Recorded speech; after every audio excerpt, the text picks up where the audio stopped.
मोक्षमार्गस्य नेतारं वेतारं कर्मभूभृतां ज्ञातारं विश्वतत्त्वानां वन्दे तद्गुणलब्धये वन्दे तद्गुणलब्धये।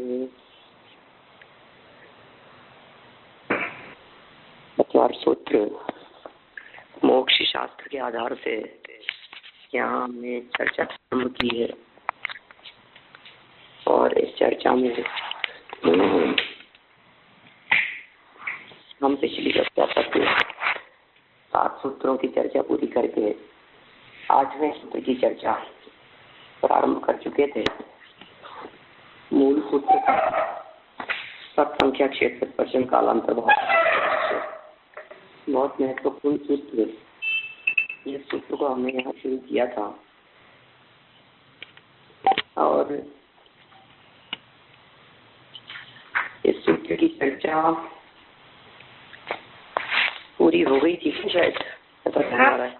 पंडित जी 9 सूत्र स्टार्ट हो गया था। 9वां सूत्र स्टार्ट हो गया था। हाँ जी। चलिए 4th पॉइंट पे शायद 4th पॉइंट भी हो गया था। 4th पॉइंट तक चर्चा हो गई थी।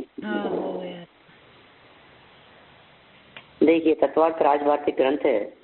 मूल सूत्र था मति श्रुतावधि मने पर यह केवलानी ज्ञानम, माने मति ज्ञान, श्रुति ज्ञान, अवधि ज्ञान, मने पर ज्ञान और केवल ज्ञान। ये 5 प्रकार के ज्ञान है और वस्तुतः ये ज्ञान 5 नहीं है, ज्ञान की 5 पर्याय हैं। जो 5 पर्याय अलग अलग अपेक्षाओं से अलग अलग नाम प्राप्त करती है। जब मति ज्ञानावरण कर्म का क्षयोक्षम होता है तो मति ज्ञान होता है, श्रुत ज्ञानावरण कर्म का क्षयोक्षम होता है तो श्रुत ज्ञान होता है, अवधि ज्ञानावरण कर्म के क्षयोक्षम से अवधि ज्ञान, मने पर्यय ज्ञानावरण कर्म के क्षयोक्षम से मने पर्यय ज्ञान। और मैंने एक बात कही थी बहुत महत्वपूर्ण कि केवल ज्ञानावरण कर्म के क्षयोक्षम से नहीं, क्षय से केवल ज्ञान होता है। प्रारंभ के जो 4 ज्ञान है वे तो तत्संबंधी कर्म के क्षयोक्षम से होते हैं, लेकिन ये जो 5वां केवल ज्ञान है ये तत्संबंधी कर्म के क्षयोक्षम से नहीं होता, अपितु ये कर्म के क्षय से होता है।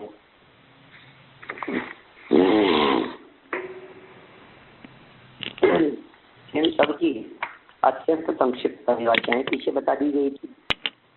मति और श्रुति ज्ञान इंद्रियों और मन के निमित्त से होता है। अवधि ज्ञान मर्यादा पूर्वक जानता है, लेकिन द्रव्य क्षेत्र काल भाव की सीमित। स्पष्ट ज्ञान है, प्रत्यक्ष ज्ञान है, विशद ज्ञान है, लेकिन मर्यादा लेकर के जानता है। मने पर्यय ज्ञान मनोविचारों को विषय करता है, दूसरे के मन में स्थित विचार को विषय करता है। ऐसी शंका यहाँ उठना स्वाभाविक है कि मन जिसमें कारण हो वो तो मति ज्ञान है, लेकिन इस तरह की बहुत सुंदर एक शंका उठाई है। पेज नंबर 294 पर 5 नंबर का पैराग्राफ है।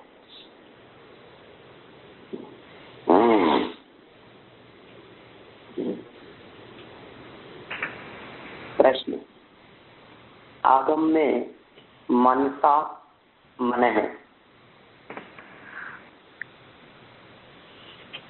संपरिचिंतित अर्थात मन के द्वारा मन को विचार कर, ऐसा कथन है।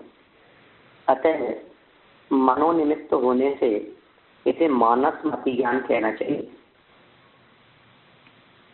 मन के निमित्त है, मन का मन है, संपरिचिंतित मन के द्वारा मन को विचार कर। तो मन जिसमें निमित्त हो वो तो मानस ज्ञान है, वो तो मति ज्ञान कहना चाहिए। तो मने पर्यय ज्ञान को मति ज्ञान क्यों नहीं कह रहे हो? ये मने पर्यय मन के निमित्त से होता है तो, या तो ऐसा कहो कि इंद्रियों के निमित्त से होता है वो मति ज्ञान और मन के निमित्त से होता है वो मन पर्याय ज्ञान। लेकिन ये बात तो पीछे स्पष्ट कर चुके हैं कि इंद्रिय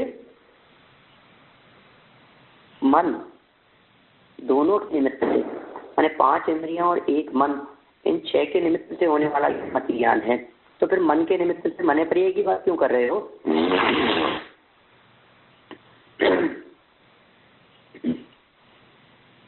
देखिए कह रहे हैं उत्तर, जैसे आकाश में चंद्र को देखने में आकाश की साधारण अपेक्षा होती है, उसी तरह मन पर्याय ज्ञान में मन की अपेक्षा मात्र है। जैसे मन मति ज्ञान में कारण होता है, उस तरह यहाँ कारण नहीं है, क्योंकि मन पर्याय मात्र आत्मविशुद्धि जन्य है। क्या कहा कि जो मन पर्याय ज्ञान है, ये मन पर्याय ज्ञान सिर्फ आत्मविशुद्धि जन्य है, तो मन से मतलब नहीं है। मन से होता हो ऐसी कोई बात नहीं है। यहाँ अपने को इस प्रकार का भ्रम नहीं रखना चाहिए कि मन से हो रहा है। अरे क्या मन से होगा? मन संबंधी विकल्पों से तो होता नहीं है। आकाश में चंद्रमा देखो, हमने ऐसा कहा, अब आकाश का क्या लेना देना है उसमें?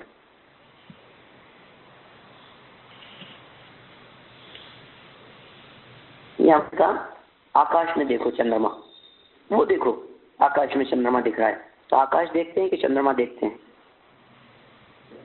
चंद्रमा ही देखते हैं। तो आकाश से क्या मतलब है? कुछ भी मतलब नहीं है। क्या प्रयोजन है आकाश से? और हम आकाश नहीं भी कहते, हम कहते चंद्रमा को देखो, तो उसमें क्या फर्क पड़ता? हमने कहा आकाश में चंद्रमा देखो, तो आकाश में कहने से तो कोई मतलब नहीं है। इसी तरह से मन के निमित्त से होता है मन पर्याय ज्ञान, दूसरे के मन की बात को जानता है, मन में निमित्त है। अरे भाई साहब, मन से कोई मतलब नहीं है, तो डायरेक्ट जानने का काम करता है, ज्ञान है ना।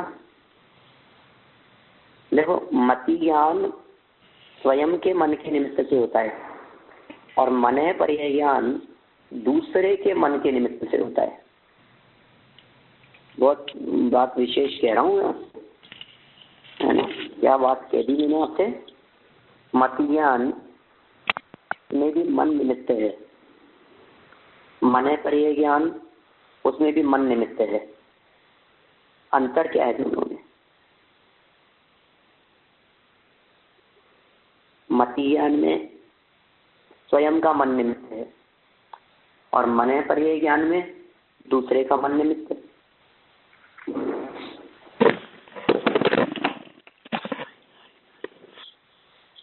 मति ज्ञान कैसे जानेगा?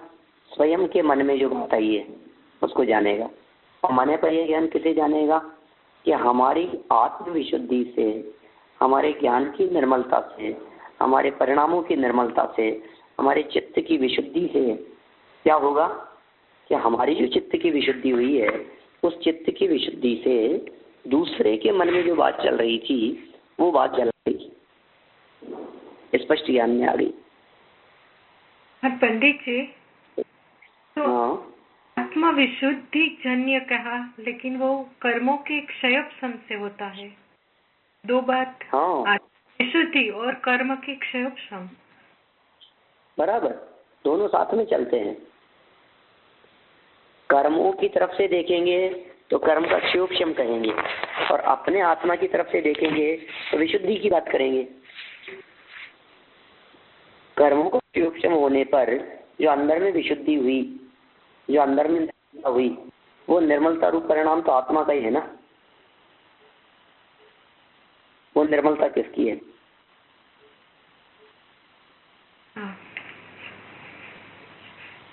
माने क्यों जानने में आया वो? देखिए क्या होता है, ज्ञान के लिए दर्पण शब्द का प्रयोग किया जाता है मेरे शास्त्रों में। ज्ञान दर्पण, ज्ञान दर्पण, ज्ञान दर्पण, आपने कई जगह सुना होगा ऐसा शब्द।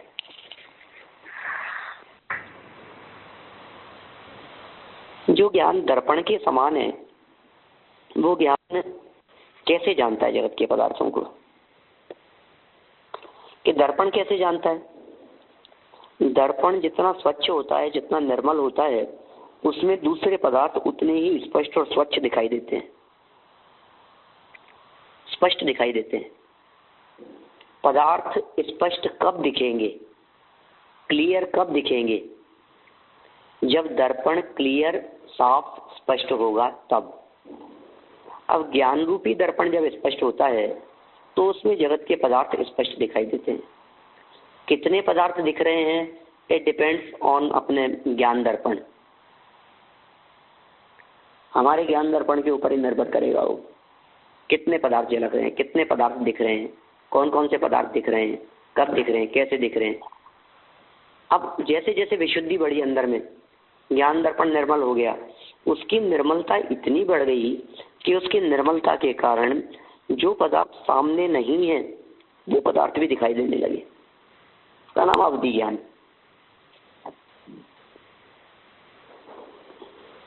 कितनी बढ़ गई निर्मलता, जो पदार्थ सामने नहीं है ना वो भी दिखाई देने लगे।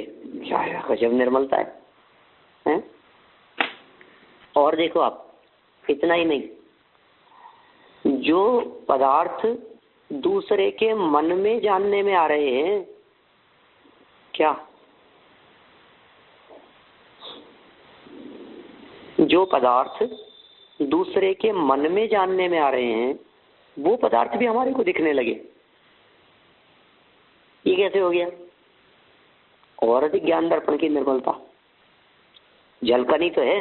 अच्छा, कोई पदार्थ हमारे जानने में आता है, कैसे जानने में आता है बताओ? अभी बैठे बैठे हमारे ज्ञान में शेर जानने में आ जाए। क्या कहा हमने? अभी हमारे जानने में शेर आ गया, लॉयन, टाइगर आ गया, पिकॉक आ गया, कोई भी चीज। अब हम आपसे पूछ रहे हैं कि ये जो आपके जानने में आया है इसमें क्या हुआ? जरा अपन थोड़ा सा गहराई से विचार करें, हुआ क्या आखिर? वो शेर जो हमारे ज्ञान में आया है वो कैसे आ गया? शेर हैं क्या आप लोगों के वहां? मन के द्वारा। कहीं जंगलों में, जंगलों में होंगे ना, कहीं कहीं जू वगैरह होंगे तो उनमें होंगे, बंधन में होंगे। तो ऐसे तो नहीं, फिर कहाँ से आ गए वो लोग घूमते फिरते हुए आप तक? जानने में, जानने में आने का मतलब क्या हुआ? झलकन झलका है। एक हमारे अंदर में एक स्लेट है, क्या कहेंगे आप लोग उसको? Hard drive. स्लेट पट्टी। हार्ड ड्राइव जो मेमोरी में।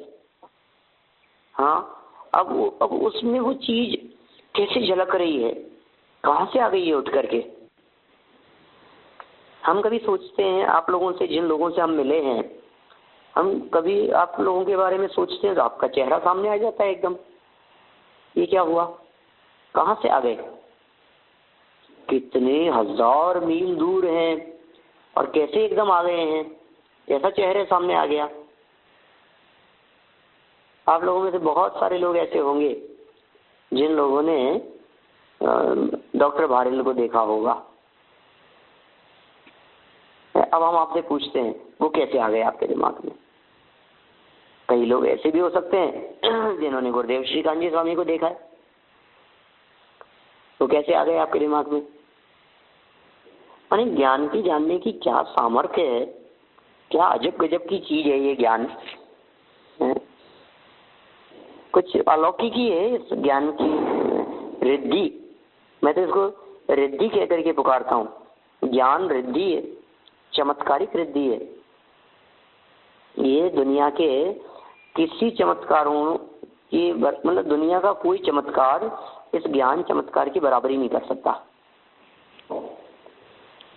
ज्ञान की योग्यता, ज्ञान की महिमा, ज्ञान का चियोक्चम, ज्ञान की विशेषता, ज्ञान की निर्मलता, ज्ञान की पवित्रता, ज्ञान की जानन शक्ति, कैसे जानता है, कैसे जानता है, कैसे जगत के पदार्थों में झलक, ज्ञान की झलकन शक्ति। एक 10 साल पहले किसी व्यक्ति से मिले थे, किसी से बात की थी और आज उठ करके एकदम सामने आ गए, क्या गजब हो गया ये कैसा चमत्कार है, कैसी गजब बात है। तो ये सब विशुद्धि के दम पर है, अंदर में विशुद्धता बढ़ती चली जाती है, ज्ञान दर्पण में निर्मलता आती चली जाती है। देखिए यहाँ इन्होंने इतनी बात कह दी कि भाई मन की विवक्षा मात्र मन से नहीं होता, ये तो ज्ञान ज्ञान से होता है। मन पर ये ज्ञान मन से नहीं होता। जैसे चक्षु ज्ञान मन से नहीं होता ना, चक्षु से होता है, आंखों से होता है। आंखें नहीं होती, चक्षु इंद्रिय संबंधी ज्ञान नहीं हो सकता। ऐसे ही मन पर यह ज्ञान ये किससे होता है? जैसे चक्षु इंद्रिय संबंधी ज्ञान छूने से नहीं होता, कर्णेंद्रिय संबंधी ज्ञान देखने से नहीं होता। समझ में आ रही है बात? जिसका काम जिसी को साझे, जो जिसका काम, चक्षु का काम देखने का है तो आंखें ही करेगी, रसना का काम चखने का है तो जीभ ही करेगी, घ्राणेंद्रिय का काम सूंघने का है तो नासिका ही कर सकती है, सुनने का काम कर्णेंद्रिय का है तो कान से ही सुना जा सकता है, आंखों से नहीं सुना जा सकता। ठीक है। इसी तरह से जिस तरह से कोई किसी दूसरे का काम नहीं कर सकता, उसी तरह से हम ये कह रहे हैं जगत के पदार्थों को जानना, झलकाना, ये सब काम किसके माध्यम से होता है? तो भाई ये सारा का सारा काम आत्मा से होता है, डायरेक्ट होता है। इंद्रिय और नौ इंद्रिय की अपेक्षा के बिना निरपेक्ष होता है। ठीक है, चलिए 6-7 नंबर पैराग्राफ देखिए। जिसके लिए बाह्य और अभ्यंतर विविध प्रकार के तप तपे जाते हैं वह लक्ष्यभूत केवल ज्ञान है। जैसे केवल अन्न खाता है, यहाँ केवल शब्द असहाय अर्थ में है, केवल अन्न खाता है। केवल शब्द किसके अर्थ में? असहाय अर्थ में, अर्थात असहाय शाक आदि रहित अन्न खाता है। केवल अन्न खाता है इसका मतलब शाक नहीं खाता, सब्जी नहीं खाता, फ्रूट्स नहीं खाता, वेजिटेबल्स नहीं पसंद है कि नहीं खा पाता है, कि क्या का नियम है उसके? केवल अन्न खाता है, तो फल फूल सब्जियां वो नहीं खाता। ठीक है ना? तो ये कह रहे हैं इसी तरह केवल अर्थात क्षयोक्षमिक आदि ज्ञानों की सहायता से रहित असहाय वो केवल ज्ञान है। यह रूढ़ शब्द है। ये केवल ज्ञान कैसा है? रूढ़ है। जैन मत में जिस प्रकार ज्ञान करण आदि साधनों में निष्पन्न होता है, अन्य एकांतवादियों के यहाँ ज्ञान की करणादि साधनता नहीं बन सकती। मैंने इस तरह से यहाँ मन है पर्याय ज्ञान और केवल ज्ञान, यहाँ तक का स्पष्टीकरण किया। मन है पर्याय ज्ञान किसको कहेंगे? मन की बात जाने। केवल ज्ञान किसको कहेंगे? ओनली ज्ञान। कि ओनली मतलब क्या कहना चाहते हैं? ओनली मतलब मात्र, मात्र मतलब बस केवल, इसके अलावा और कुछ नहीं।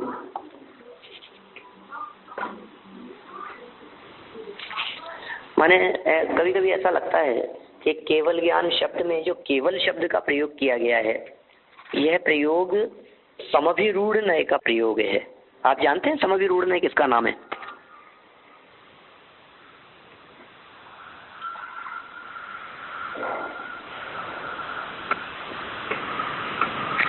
नहीं पता किसी को भी? वो नई का प्रकार है ना, समभिरूढ़। क्या चीज है समभिरूढ़ नय?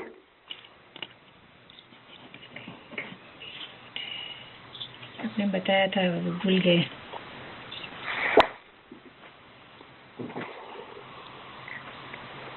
भाई समभिरूढ़ नय एक ऐसा नय है, एक ऐसा दृष्टिकोण है जो सिर्फ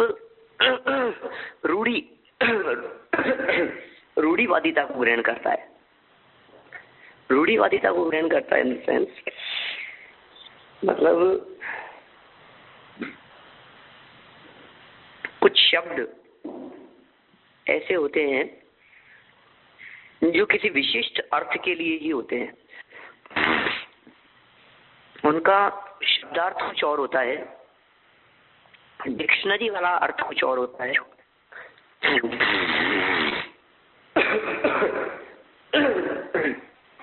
लेकिन डिक्शनरी वाला अर्थ नहीं चलता वहां। डिक्शनरी वाला अर्थ नहीं चलता मतलब बोले डिक्शनरी वाले अर्थ से मतलब नहीं है, तो फिर कौन सा अर्थ चाहिए कि जो मतलब जगत के जीव जानते हैं।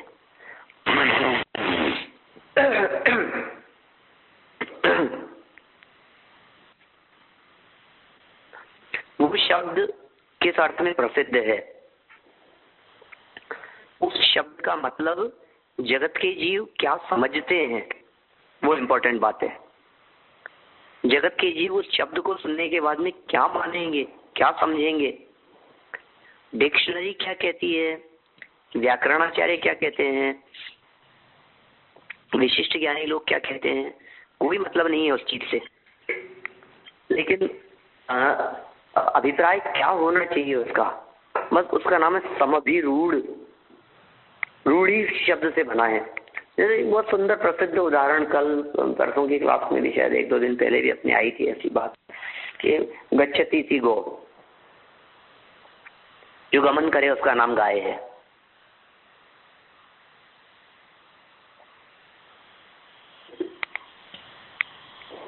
गमन करे उसका नाम गाय, मुझ भी नहीं आ रही बात, ये कैसा प्रयोग है, गमन करे उसका नाम गाय।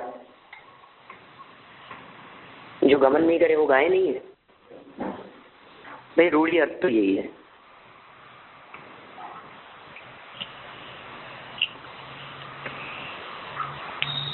रूढ़ी से तो यही अर्थ निकलेगा कि जो गमन करे तो गाय।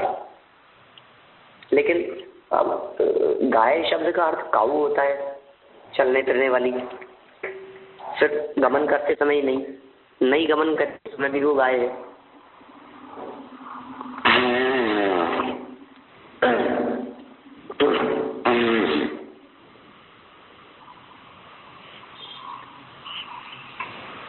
ऐसा थोड़ी नहीं कि चले उस समय उसको अपन गाय कहेंगे।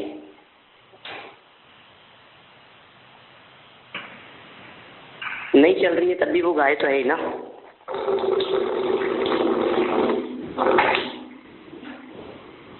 तो उस अर्थ में रूढ़ हो गई, वो प्रसिद्ध हो गई गाय शब्द के अर्थ में, चाहे वो गमन कर रही हो चाहे नहीं कर रही हो। व्याकरण की दृष्टि से, नियमों की दृष्टि से गाय कौन सी कहलाएगी, जो गमन करे।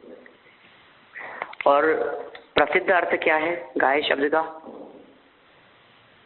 जो दूध देने वाली गाय है, जगत में प्रसिद्ध दिखाई देती है, वो गाय है। ऐसे केवल ज्ञान दुनिया के किसी भी व्यक्ति से पूछ लो, किसी भी डिक्शनरी में पूछ लो, कोई समझदार आदमी से पूछ लो, किसी भी धर्म संप्रदाय वाले व्यक्ति से पूछ लो, पढ़े लिखे व्यक्ति से पूछो जो MA PhD है, जो इंजीनियर है, जैन नहीं है, लेकिन आप उससे पूछो केवल ज्ञान इसका क्या मतलब होता है, क्या बतलाया तो ओनली नॉलेज। इससे ज्यादा नहीं कह सकता वो कुछ भी। केवल ज्ञान का अर्थ सिर्फ ये कहेगा ओनली नॉलेज।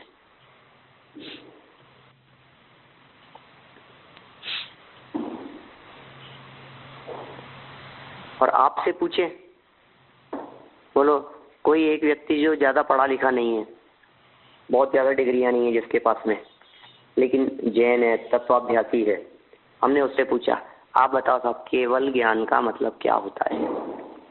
वो कहेगा सारे जगत के पदार्थों को, भूत भविष्य वर्तमान संबंधी त्रिकालवर्ती सर्व पर्यायों को, सर्व गुणों द्रव्यों को जो एक साथ एक समय में जानता हो, उसका नाम केवल ज्ञान है। अब बैठाओ उनके साथ में, तार्किक लोगों के साथ में, तो कहीं कोई संगति नहीं बैठती, कहीं कोई बात ही ख्याल में नहीं। ऐसा कैसे हो सकता है। तो फिर क्या जिनागम उस बात का जवाब कैसे देगा, आगम उस बात को कैसे समझाएगा। शास्त्र उस बात को कैसे समझाएंगे? ये शास्त्र समझाएंगे। हमारे यहाँ जो शब्द जिस चीज के अर्थ में प्रसिद्ध हो गए हो, आप उनको उसी प्रसिद्ध अर्थ के अंदर स्वीकार करेंगे। इसका नाम समवेदपूर्ण है। अब जैसे और भी कई तरह की बातें हो सकती है। मैं क्या तत्काल मेरे को कुछ ऐसे एग्जाम्पल कुछ ध्यान में नहीं आ रहे, आप लोग देखेंगे तो आपको ख्याल में आएंगे। जैसे मुमुक्षु, वर्तमान समय में मुमुक्षु शब्द एक विशिष्ट अर्थ में रूढ़ हो गया। आप मुमुक्षु नहीं है? नहीं, मुमुक्षु नहीं। अब मुमुक्षु शब्द का अर्थ क्या होता है? मोक्ष की इच्छा करने वाले। मुमुक्षु शब्द का अगले तक क्या होगा? मुमुक्षु माने मोक्ष की इच्छा रखने वाले। कौन होंगे मोक्ष की इच्छा रखने वाले? जो भी आत्मार्थी होंगे, जो भी साधक होंगे। लेकिन वर्तमान समय में ऐसा हो गया है, आज के समय में, इस दुनिया में, हिंदुस्तान में, कि मुमुक्षु सिर्फ वे लोग हैं जो गुरुदेव श्री कान्जी स्वामी को मानने वाले हैं। बाकी लोग मुमुक्षु नहीं है क्या? पता नहीं।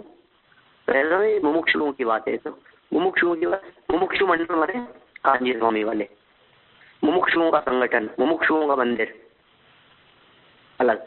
मुमुक्षु माने कौन हुए? अरे कैसी बात कर रहे हो? कोई दूसरा व्यक्ति कहे कि ये जो साधु संत दिखाई दे रहे हैं और दूसरे, ये लोग, आप लोगों को क्या मोक्ष की इच्छा नहीं है क्या? मोक्ष नहीं जाना चाहते हो क्या? जाना चाहते हैं तो आप मुमुक्षु नहीं हो क्या? मुमुक्षु शब्द से एक ऐसा एक एलर्जी जैसी हो गई कुछ लोगों को दुनिया में। हमारे बहुत लोग ऐसे दिखते हैं, अपन तो सब मुमुक्षु हैं, मुमुक्षुओं के बीच में उठते बैठते हैं, अपन सब चर्चा करते हैं, इसलिए अपने को दिखता नहीं है। लेकिन ऐसे लोग भी दुनिया में बहुत हैं जो लोग मोक्ष की इच्छा करने वाला अपने आप को कहते हुए भी मुमुक्षु कहने में संकोच करते हैं, अपने आप को मुमुक्षु कहलवाने में संकोच करते हैं। क्या बतलाया है मैंने? कि वो शब्द उस अर्थ में रूढ़ हो गया, प्रसिद्ध हो गया। और बतलाऊं आपको, गुरुदेव का जीवन कितना पवित्र था, अंतरंग बहिरंग से उनके जीवन में पवित्र था। कुछ अद्भुत काम कर किया है गुरुदेव ने इस युग में। अब मैंने इतने 3-4 वाक्य कहे गुरुदेव श्री के बारे में। तो जी क्या समझा होगा आप लोगों ने? क्या समझा होगा? कह रहे हो अपने किसी टीचर के बारे में क्या अर्थ लगाएंगे आप लोग? आपने किसी अध्यापक के बारे में कह रहे होंगे कि उसके बारे में कह रहा था मैं। आप लोग समझे मैंने किसके बारे में कहा? कान्जी स्वामी। कान्जी स्वामी के बारे में। अब देखिए, उनका नाम गुरुदेव श्री नहीं, लेकिन गुरुदेव श्री शब्द हमारे आपस की बोलचाल की भाषा में इस प्रकार उस व्यक्ति विशेष के लिए रूढ़ हो गया है कि जब भी हम गुरुदेव श्री शब्द का प्रयोग करते हैं तो ऑटोमेटिकली हमारा ध्यान, हमारा उपयोग वो सब और दूसरे गुरु से हट करके और दूसरे अध्यापक से हट करके, टीचर से हट करके सीधा गुरुदेव श्री कहते ही उपयोग कान्जी स्वामी पर चला जाता है। और जब हम श्रीमद जी कहते हैं तो राजचंद्र जी पे चला जाता है। श्रीमद नाम थोड़े ना था उनका, उनका नाम राजचंद्र था।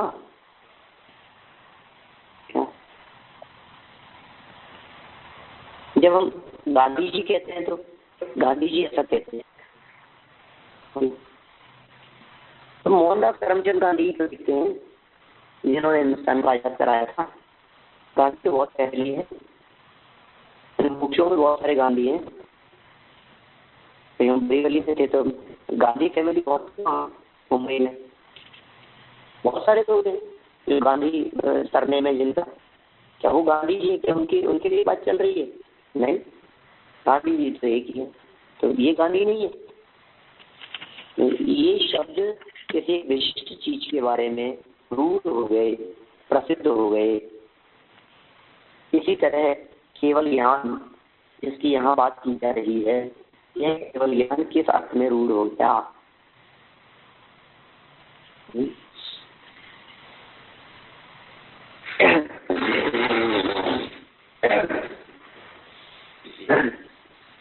केवल ज्ञान किस अर्थ में प्रसिद्ध है? शायद ज्ञान के अर्थ में, ठीक है, असहाय ज्ञान। अब देखो, अब इसको असहाय के अर्थ में लगाओ केवल ज्ञान को। जैसा इन्होंने लिखा है ना, असहाय, केवल अन्न खाता हूँ, इसका मतलब और कुछ नहीं खाता। तो केवल ज्ञान, इसका मतलब ज्ञान के अलावा और कुछ नहीं है। पूर्णता के अर्थ में भी ये ऐसा भी कह सकते हैं, दूसरे ज्ञान कोई भी ऐसे नहीं है जो अकेले रह सकते हो। केवल ज्ञान ही एकमात्र ऐसा है जो ज्ञान ओनली एंड ओनली, सिर्फ अकेला, केवल अकेला ही है। देखो, अब हमारे कौन से कितने ज्ञान है? 2 ज्ञान है। अवधि ज्ञानियों के कितने हैं? कि 3 है। मने पर ज्ञानियों के कितने ज्ञान है? कि 3 भी हो सकते हैं और 4 भी हो सकते हैं। देवों के कितने ज्ञान है? कि 3 ज्ञान है। नारकियों के कितने हैं? 3 ज्ञान है। त्रियंशों के कितने हैं? कि मति शुद्ध 2 तो नियम से होते ही हैं। मनुष्यों के कितने हैं? कि मति शुद्ध 2 तो होंगे ही। कोई व्यक्ति ऐसा देखा हो जो संसार दशा में हो और जिसके अकेला एक ही ज्ञान हो?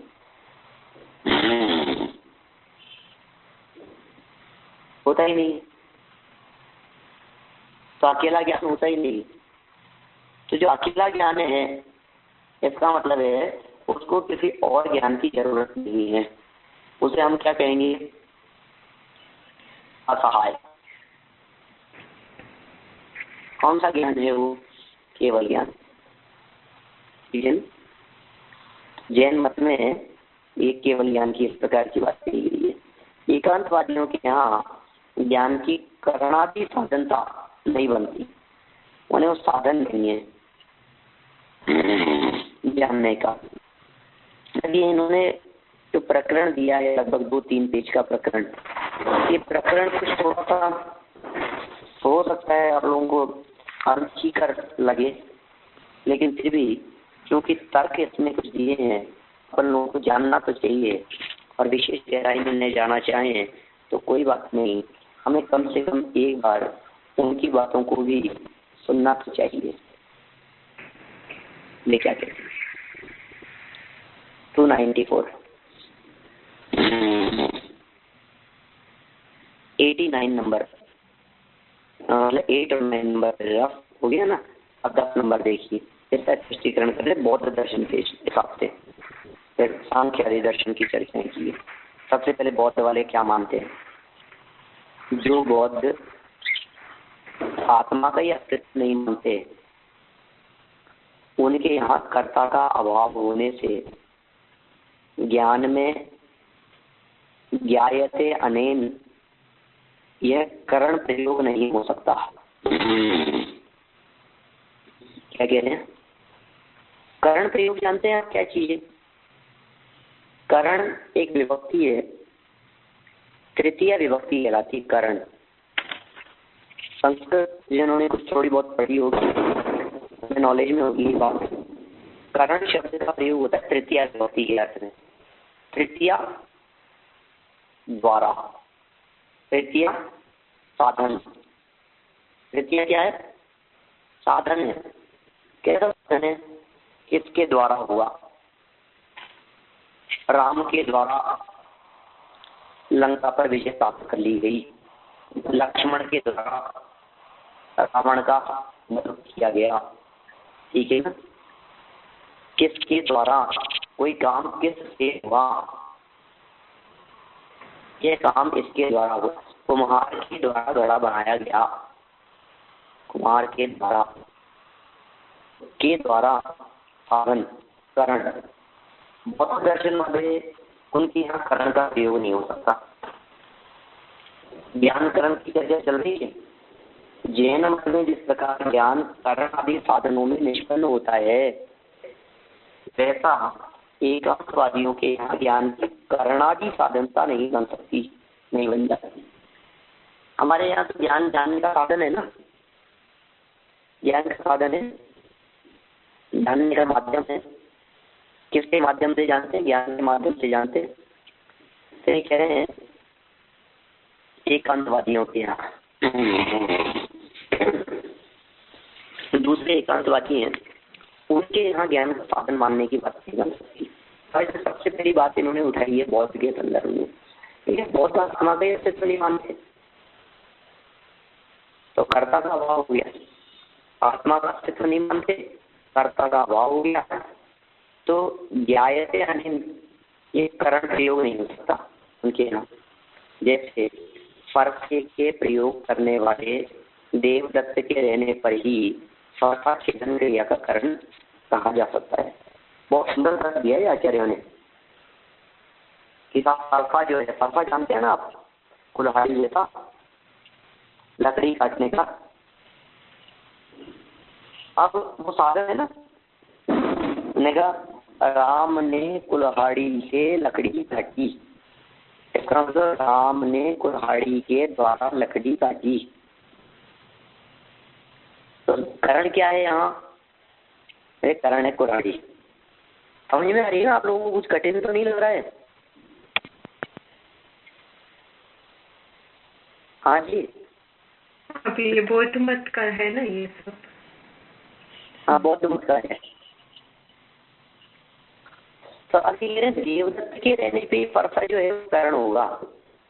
राम ने कुल्हाड़ी से लकड़ी काटी, राम ने कुल्हाड़ी के द्वारा लकड़ी काटी, तो कुल्हाड़ी के द्वारा जो लकड़ी कटी है, तो कुल्हाड़ी है साधन, लेकिन वो साधन कर्ता के बिना नहीं हो सकती। नहीं समझ में आ रही? देवदत्त के बिना नहीं हो सकती, राम के बिना नहीं हो सकती। अब ऐसा नहीं कुल्हाड़ी रखी रखी अपने आप काटने की क्रिया संपन्न कर देगी, वो माध्यम तो बनेगी, लेकिन माध्यम कब बनेगी? देवदत्त के रहने पर। इसी तरह ज्ञात ज्ञानम, यह भाव साधन भी नहीं बन सकता, क्योंकि भाववान के अभाव में भाव की सत्ता नहीं रह सकती। ज्ञानम, इसमें ज्ञान को कर्तव्य साधन कहना उचित नहीं है, क्योंकि जब सभी पदार्थ मेरी हैं, एक दूसरे की अपेक्षा नहीं रखते, तब मेरी पदार्थ कर्ता कैसे बन सकता है? बोलो। फिर पूर्व और उत्तर पर्याय की अपेक्षा रखने वाला पदार्थ कर्ता होता है। भाई कुछ आधार होगा तो उसको कर्ता देने का। क्षणिक ज्ञान तो पूर्वोत्तर की अपेक्षा नहीं रखता, अतः निरपेक्ष होने के कारण कर्ता नहीं बन सकता। बौद्ध दर्शन वाले जगत के पदार्थों को क्षणिक मानते हैं, आत्मा को भी क्षणिक मानते हैं, नाशवान मानते हैं। ठीक है, तो जो आत्मा को क्षणिक मानता है, तो उसके यहाँ ये स्थिति बनेगी कैसे?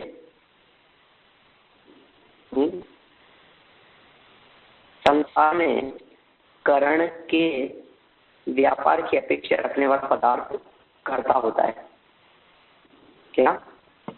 संसार में करण के व्यापार की अपेक्षा, करण का व्यापार हो, साधन हो, उसकी अपेक्षा रखने वाला क्या होगा? कर्ता होता है। पर ज्ञान के लिए कोई अन्य करण तो है ही नहीं, अतः वह कर्ता नहीं बन सकता। स्वयं शक्ति को करण कहना तो उचित नहीं, क्योंकि स्वयं शक्ति और शक्तिमान में भेद मानने पर शक्तिमान की जगह है, आत्मा का अस्तित्व सिद्ध हो जाएगा। यदि शक्तिमान की करेंगे तो फिर तो कोई आत्मा खड़ा हो जाएगा। अभेद मानने पर वही का अस्तित्व भाव नामक दोष आता है। संतान की अपेक्षा पूर्व क्षण को कर्ता और उत्तर क्षण को करण मानकर व्यवस्था बनाना भी उचित नहीं है, क्योंकि संतान यदि परमार्थ है, संतान संतति परंपरा परमार्थ है, तो आत्मा की सिद्धि हो जाती है। वो आत्मा को नहीं मानते। यदि मिथ्या है तो मृषावाद हो जाएगा। क्या करें? संतान यदि क्षणों में से भिन्न है, तो उन क्षणों से कोई वास्तविक संबंध न होने के कारण वे उनकी संतान नहीं कही जा सकती। यदि अभिन्न है तो क्षणों की परस्पर निर्णय होने के कारण पूर्वक दोष बन नहीं पाए बने रहेंगे। मन रूप इंद्रियों को करण की उचित नहीं है, क्योंकि उसमें वह शक्ति नहीं है। चौं ज्ञानों के लिए एक क्षण पूर्व का ज्ञान मन होता है।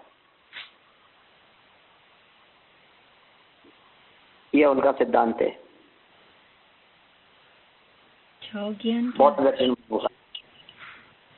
बौद्ध दर्शन वाले कह रहे हैं कि ये जो ज्ञान है इनके लिए एक क्षण पूर्व का ज्ञान, कोई भी ज्ञान उनके एक क्षण पहले का ज्ञान मन होता है।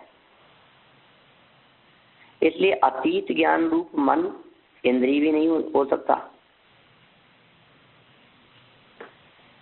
जो ज्ञान उत्पन्न हो रहा है तत्समयकालीन को भी कारण नहीं कह सकते, क्योंकि सम समय वालों में कार्य कारण व्यवहार नहीं बन सकता।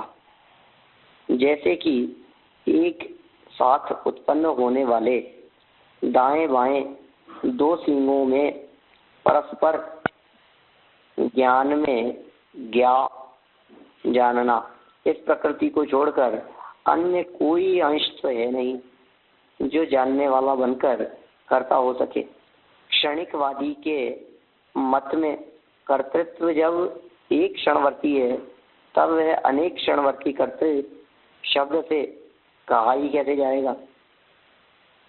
कर्तृ शब्द भी जब एक क्षणवर्ती नहीं है तब वाचक कैसे बन सकता है।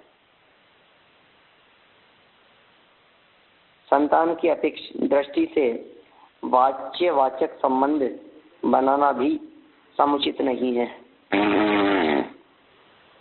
क्योंकि संतान अवास्तविक है।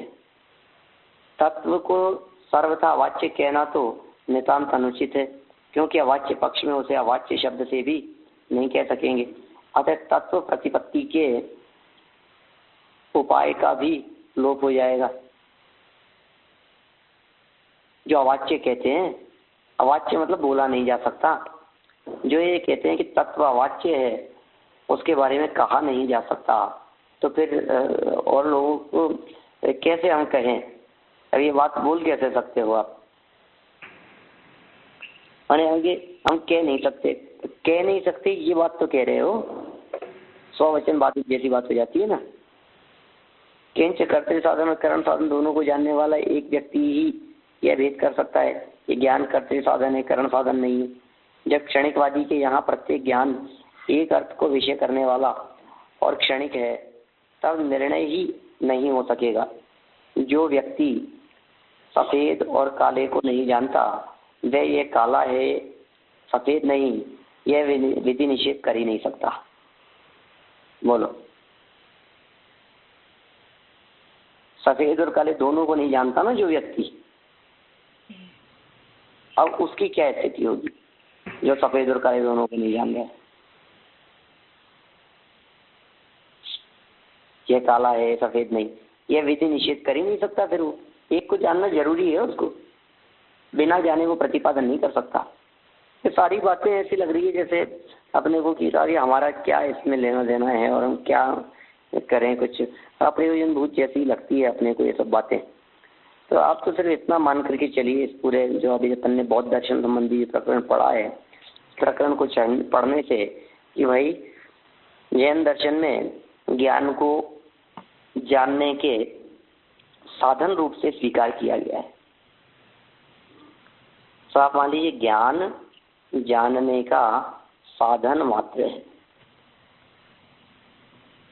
इतना एक निष्कर्ष रूप वाक्य है जो अपना है, और बाकी तो फिर आगे कोई प्रकरण यदि चलेगा तो अपन फिर उसको चलाएंगे, अपन कल खत्म कर देंगे इस पूरे सूत्र को। कहीं अपने कोई विषय कोई आएगा विशेष, उस पर अपन चर्चा करेंगे।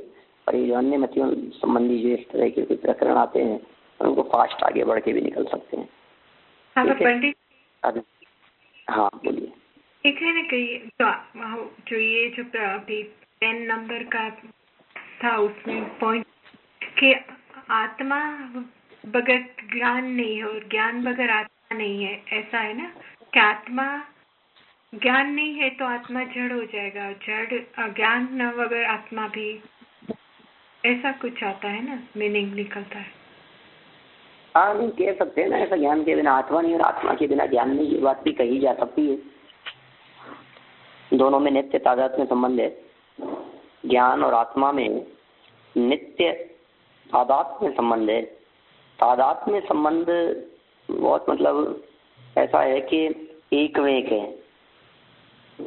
कभी न होंगे जुदा, ऐसा अलग नहीं किया जा सकता उनको। न ज्ञान से आत्मा को अलग किया जा सकता है, ना आत्मा से ज्ञान को अलग किया जा सकता है। दोनों बिल्कुल ही अलग अलग रहेंगे, एक साथ रहेंगे। अपन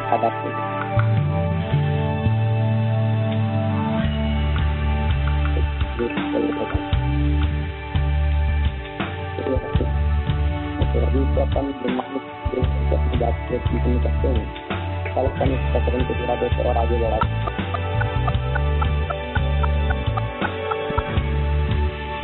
थोड़ा सा जारी करेंगे, आगे मैं आपको समय का है। ये जो प्रकरण चल रहा है ना, ये न्याय वाला, और ये जो थोड़ा अति न्याय जिसमें आ जाता है, थोड़ा अपना दिमाग को अरोचक हो जाता है। तो मुझे भी ऐसा लगता है कि अब इसको आप लोगों को क्या कैसे समझेंगे, इस विषय को कोशिश करते हैं उसको सरल करने की, जितना समझ में आए। लेकिन कम से कम इतनी बात तो ख्याल में आती है कि इन दिगंबर संतों ने इन ग्रंथों को लिखने के लिए कौन कौन से धर्म संप्रदायों की बातें पढ़ी है, कितना पढ़ा है, कितना अभ्यास किया है, कितना चिंतन किया है, तब जाकर के उन सब बातों को उन्होंने सामने प्रस्तुत किया है। तो अभी फिलहाल जिनवाणी स्तुति, और कल मिलेंगे अपन इसी समय। जावाणी के ज्ञान ते सुझे लोकालोक, सोवाणी मस्तक नमो, सदा देत हूँ जो सदा देत हूँ जो